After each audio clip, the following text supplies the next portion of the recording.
This is not a normal vehicle which we would review, but This is a Nissan Navara SL, and in this video we'll let you know why there's only 2 people who would buy this car, and we'll do a full review of it. looking at the Nissan Navara, it starts at 45,000 roughly, and it's a 4x4.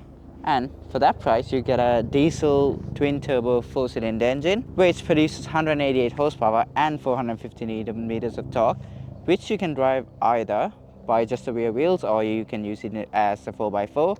And the good thing about it is you get the same engine no matter what spec you get, so throughout the Navara range you still get the same engine. Let's talk about the exterior of this car. So this is the Navara SL, which means that this ranks somewhere in the middle of the Navara line, and that means that you don't get the higher spec version of the headlights which comes with this car. It just gets a watered down version of the higher spec headlight, but it looks okay.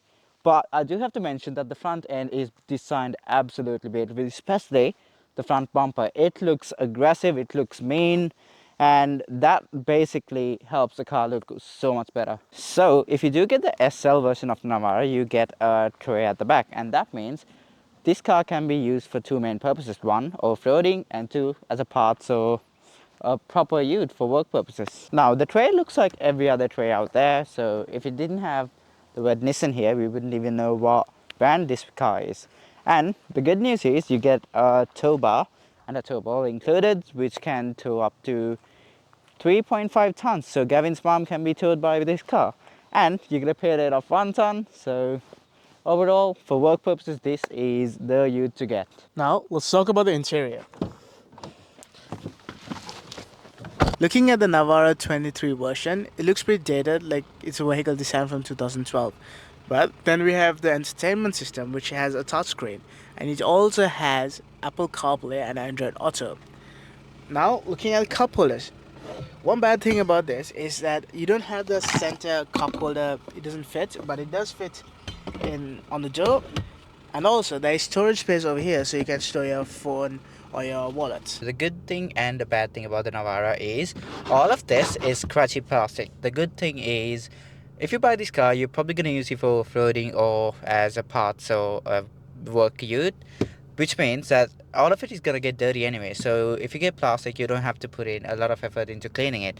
And there is squishy material on the door handle where you can rest your arm, but apart from that, everything is pretty much cheap plastic, but that's a good thing in this case. Another feature about this car is it comes with multiple charging ports. You get a USB port over here, you get another over here, and then you get a Type-C over here. Okay, so let's talk about the cool features of this Navara. Let's start with the elephant in the room. This is a Nissan Navara, and if we know for anything, Nissan is a very reliable brand, and you can probably use this car for the next 10 years, and maintenance is very cheap as well. So if you want reliability, this is the car for you. More about the cool features. One of the things that I do love about the Navara is its instrumental cluster. So you get an analog gauge on both sides and you get a digital display in the middle, and that looks very modern, and props to Nissan for that. Another good thing about the Navara is the fact that the steering wheel, it doesn't feel cheap, it's well built, and you get a very cool animation when you start the car.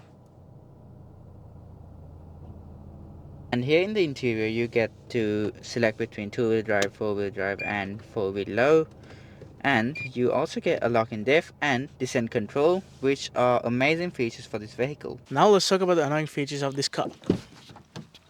Number one being there's no handle on the driver's side of the door for it to be easier for the driver to get in. Despite this vehicle having a tray at the back, it doesn't come with a reverse camera or sensors, so that is a downfall. Another annoying feature about this car is that the armrest is quite short and it leaves the hanging. Okay, so let's go for the drive in the Nissan Navara. So this car gets a 4-cylinder engine which is twin turbocharged. It produces 188 horsepower. You can get this as either a 6-speed manual or a 7-speed automatic, and I would say just get the automatic because this is not a sports car.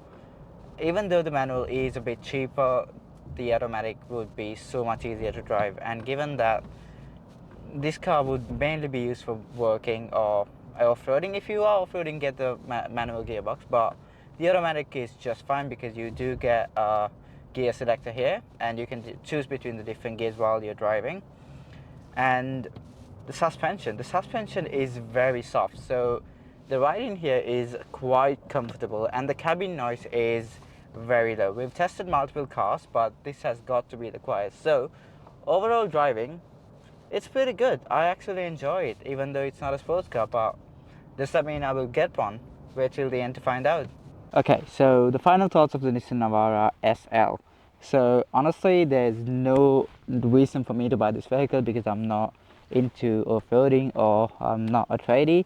But overall, it's a very good vehicle to drive. The engine has enough power, it handles well, and it is very comfortable inside the cabin.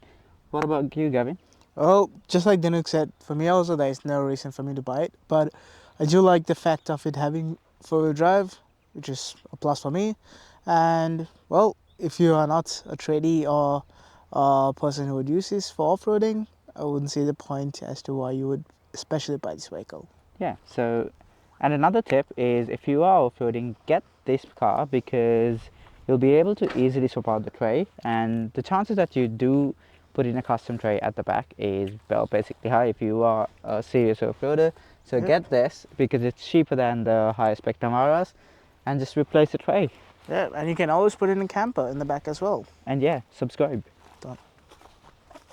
System. It comes with Android CarPlay and Apple CarPlay. Proper steering wheel. It doesn't feel like it's cheaply built.